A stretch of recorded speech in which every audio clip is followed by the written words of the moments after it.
Outside the Box Reviews.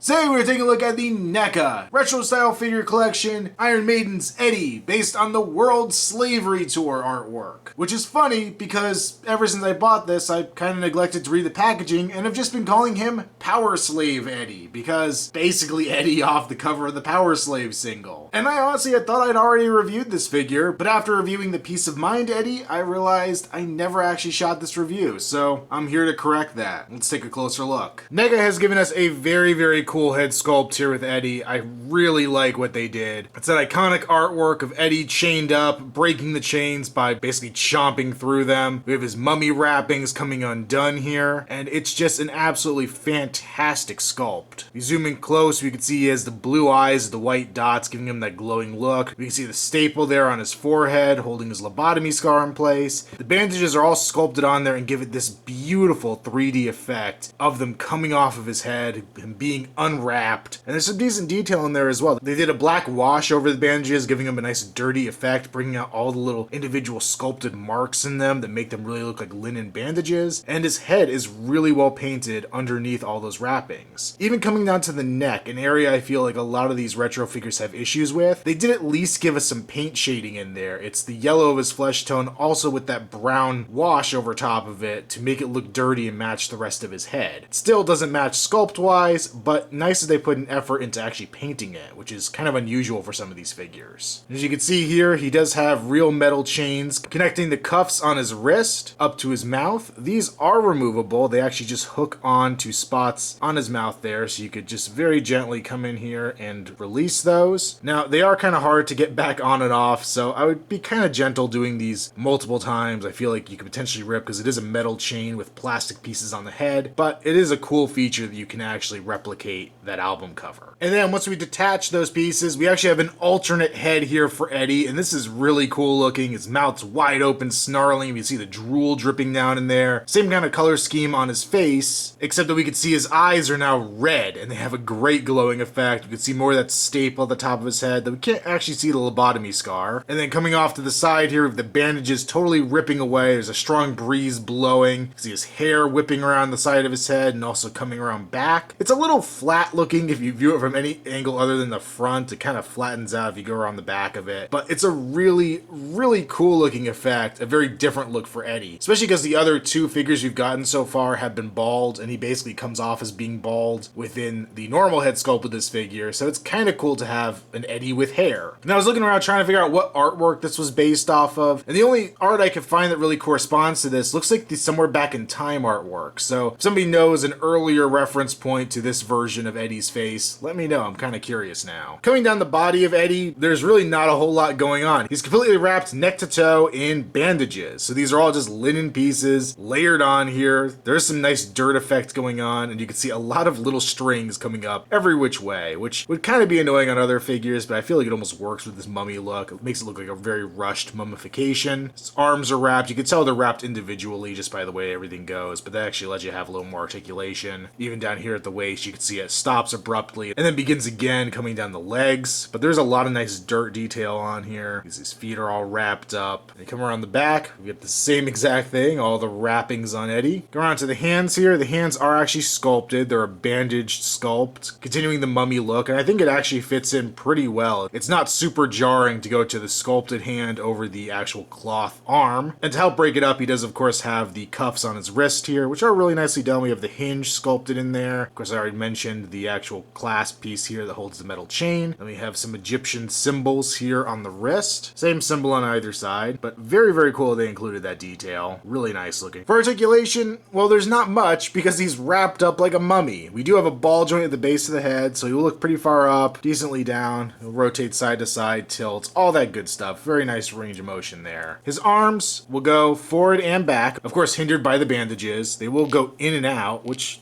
gets a pretty good range of motion there. He doesn't really go all the way in, which is actually my real problem with this figure because the artwork, his arms are a little closer together when he's biting the chain, and you really can't get them far enough in to make it really capture that look. Do have a hinge at the elbow, which moves alright for what it is. We have a swivel at the wrist and a hinge. We can swivel at the waist, which is kind of impressive underneath all those bandages. Move the legs a little bit forward, a little bit back, and a little bit out. A single joint at the knee, and we do have a hinge at the foot. I figure I'd compare him here to another mummy action figure, Boris Karloff from the Diamond Select Universal Select series. And I think Universal Select did a retro style mummy, and I kind of am curious to look back at how that one was done compared to what NECA did here. I think for the limitations of doing a cloth style mummy, they did a pretty damn good job here with Eddie. And because I don't have the Power Slave single or the World Slavery Tour poster or anything like that, I thought this was a pretty good way to show off Eddie on the back of the Power Slave album. And overall, I really like this figure. I think NECA did a fantastic job. I said it before, I think doing the mummy look was risky, something that'd be kind of hard to pull off, especially in this retro style. And for once, it keeps me from complaining about the articulation just because I'm amazed they got it to articulate at all looking like this. I think the extra head's a great added bonus. I love the chain gimmick where you could attach them to the one head. The only other thing I really would want out of this figure would be a set of open hands. I brought it up on some of the other NECA Iron Maiden reviews I've done. I would really like to amass these figures and be able to make my own little replica of the Best of the Beast album cover. And on that one, we get the mummified Eddie with his hands in a grabbing pose as opposed to these fists. So I think it would have been really cool if we could have actually gotten those so that maybe one day down the line we can recreate that cover on our shelves. But either way, this figure does get a very strong recommend. I think it's a fantastic representation